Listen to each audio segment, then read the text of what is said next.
Now, that brings me to another thing when people find, for example, what happens in Banaras, things like aghoris. Some people, foreigners, and they talk to me, they also find that insanity. They think, what is this? I mean, like, people are going and doing bizarre things, eating dead bodies, or experimenting with various other things. What is it? Also is something which I think for everyone it'll be good if you explain They that. have not probably visited the scientific laboratories, biological laboratories, where they're doing absolutely bizarre things with various creatures. Yes or no? Yeah. All that is done with the intention of well-being. How much well-being comes out of it? We don't know, isn't it? Once in a way something comes out, rest of the time we are only doing bizarre things in the laboratories, aren't we? Even in a high school, if you study biology, you're cutting open frogs and looking into this and that. Yeah. It's quite bizarre, Yep. isn't it quite bizarre? Yes, it is. It's quite bizarre, but all of us have done it and continuing to do it as if that's the only way to learn. So, what they are doing is, as I said, there is still prana in the body that is dead. So they are sitting there. If you go there to Manikarnik and Harishchandra Ghat, aghoris will be sitting there watching. Everybody who will come, they inquire, how old is this person, how did he die? That's why some of them who don't want that to be known, they're covering with plastic sheets, where people cannot see. How old is the person? They won't say, how old was the person? But the aghoris want to know. If it's a young person, somebody who was vibrant life and for some reason he died, they want that kind. When that happens, they want to do work there. They want to make use of the energy that's released. Once the body begins to burn, this prana has to exit immediately. When that exits, they want to make use of that life energy to do something with themselves. Now, people won't give it to them because they don't want their dear ones to be used like this. So what these people will do, if it is there, they'll grab the body and run. So right now, don't you go to Africa and catch thousands of monkeys and bring it to your laboratory to cut them and to do all kinds of experiments. All the monkeys are thinking, what's wrong with these people? Why are they doing these bizarre things to us? Yeah, but they are alive, and you can see that you're injecting chemicals in them, and you see the reaction, and then you decide. That's but what here I'm saying. the body Here, is dead. That's what I'm saying. If the nails are growing, if the hair is growing, some life still exists, right? That part of the life they want to use. They don't want to do a live person because it will lead to human sacrifice. They don't want to do that. They're waiting for the dead to come. What energy is released from the dead body, from cremation, they want to use that. If you do not know the science of that, you cannot just think it's all bizarre. Yes, it's an extreme way of doing things. It is not for everybody. It is something that should be done without coming into the notice of a society. But unfortunately, everywhere there is population today. There was a time they would be here, there would hardly be anybody, they would do what they want to do for their growth and well-being. No, let me be a little cynical here. What is the contribution of an aghori to the society, to a humankind? What have they done for us? I mean, if you talk about science, I can say, yes, those monkeys which have been used, ultimately you've got some medicines, you've got some certain things which you can fight the diseases and stuff like that. But what has an aghori given to the world, which they should be proud of, and we should give them a sanction to do things which a human being does not find palatable? What is beneficial to a society and what is not, at different times in history, different things people think is beneficial. For example, in Tamil Nadu, in ancient Tamil history, the greatest title that a man can receive is Ayira Ane Konnavan. That means one who slain 1,000 elephants, he is the real man. Well, Veerappin is almost halfway there. Why do you treat him as a criminal? Just why don't you provide him with another 500? He claims he's killed some 500 and odd elephants. If you provide him another 400 and odd, he will be the greatest man in Tamil Nadu, why don't you give him?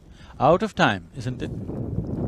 Exactly, not contextual. Not contextually right. So now, whatever you're talking of science as creating great benefits, it is only contextual now. Already it's beginning to happen, all the environmentalists are trying to block every scientific thing, because people are beginning to understand, in the name of development, we're completely destroying the very source of our well-being. Tell me, what is it that's destroyed this planet? It is essentially technology, isn't it? Yeah, but technology is coming out of the desire to be wanting more. It's driven by that. But I'm saying what provided, what facilitated. There were Alexander the Greats who wanted to conquer the whole world, but they couldn't do it. But it is the technology which did it, isn't it? Yeah. So is technology bad? No. It is just that it's in the wrong hands, how it is used. So the type of technologies which were 50 years ago, now we are looking down at it. How could somebody do this nonsense?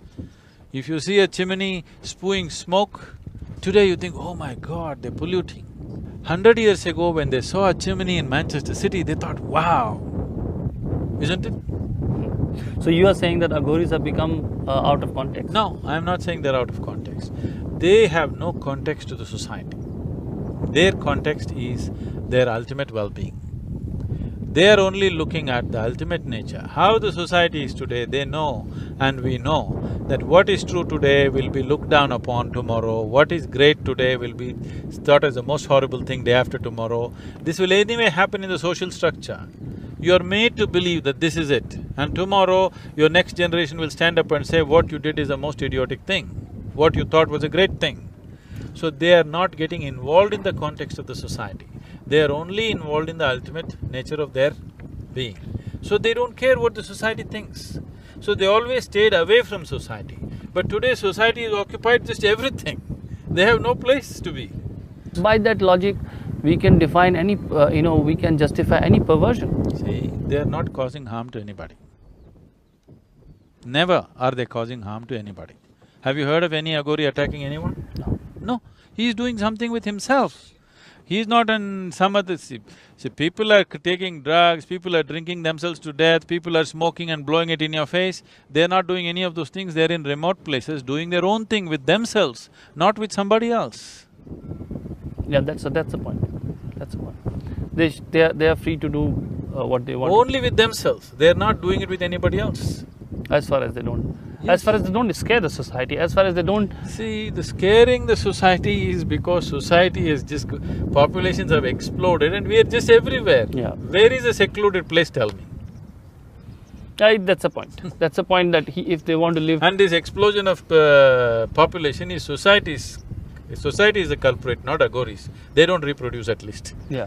So then that over glorification of aghoris, when we hear that they've got these superpowers and all that, that probably is exaggeration, and they are mere selfish, self-centered, experimental beings. What is super and what is not super is again contextual. See, today you can pick up a little bit of plastic and metal in your pocket and speak to somebody in America, yes? If only you could do this 100 years ago, we would have treated you as God. So it's only contextual. Their thing is not about powers, it is just about they want to evolve to a place where what you hold as something that you abhor, they are trying to befriend that, because the moment you like something and moment you dislike something, you have divided the existence.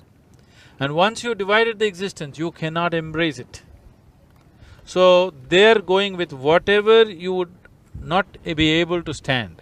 What is most abhorrent for you, that is what they befriend, because they want to take away what they like and what they do not like. Everything is same to them.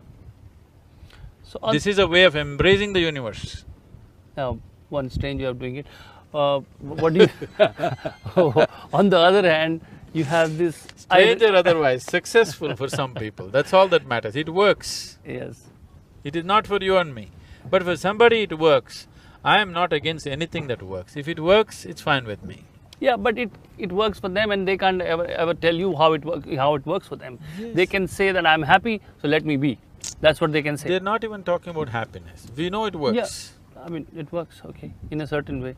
You can Because define… certain transformation, certain capabilities they display, which is otherwise not possible. Ultimate death in Kashi, which is mukti, it means we are against life. We think that being reborn is a curse. These are the questions which I wanted to ask you since… Did you enjoy your school, Yes, I your did. schooling? You Yes. enjoyed it? Yes. But were you very eager to go to college? So when you passed out of your Yes, 10th, I think so. 10th or 12th standard, Yeah. suppose we admitted you again to kindergarten Yeah. because you enjoyed it so much, would you like it? Or would you like to go to college? I simply did not think that time. It's just that it's natural thing that you go into next. It's to go to the next stage, isn't it? So if you've seen enough of this life, you want to go to the next stage, you don't want to do the same thing again. What's wrong with that? But the fact is that you will not be reborn again. Yes. No, that's not You don't want to be born in any form. Yes. Yeah. You don't want to go back to school once again. So every form is a school, you say. It's one stage of life. But then why do we say that, being No. born as an ant and being born as a human being are two different things? Because of the possibility, not because we think we are superior. Nobody in this part of the world has ever told you that you are made in God's own image or anything like this. That is the reason why we have all kinds of gods and goddesses. In Kashi, they manufactured 33 million gods and goddesses. In the form of an elephant, in the form of a snake, in the form of a cow, in the form of a dog, every kind. Just to make you understand, every life has its place. And there is no life happening here without the hand of Creator being actively involved in it. If you watch an ant closely enough, it's a magnificent piece of engineering and mechanics and creation. So, it cannot be happening without the hand of the Creator in it. That is the reason why in this culture, we told you, if you look at a tree, you bow down, you look at a rock, you bow down, you look at a cow, you bow down, you look at God, you do the same thing, you look at a man, woman or child, you do the same thing. Because you recognize the hand of the divine is in everything that is there. Every atom cannot function without the source of creation throbbing in it. For yourself, did you create this body from outside, did you borrow it from outside, or did it happen from within? You gave it food from outside, but making a banana into a human being happened from within, isn't it? Yeah. So there is an intelligence and a competence which is the very source of creation within this. Otherwise you cannot transform a chapati into a human being. It is happening all the time. So now, to acknowledge that, first thing. So that is the reason all kinds of gods, everything is divine in this country. Here the saying is, Shiva himself said, Kashi ka kankar Shiv Shankar. Every stone in Kashi is Shiva. Yeah. So you don't bow down to one thing and not bow down to another thing. Everything you bow down because everything has an element of the source of creation. The possibility of human being is that you can realize that.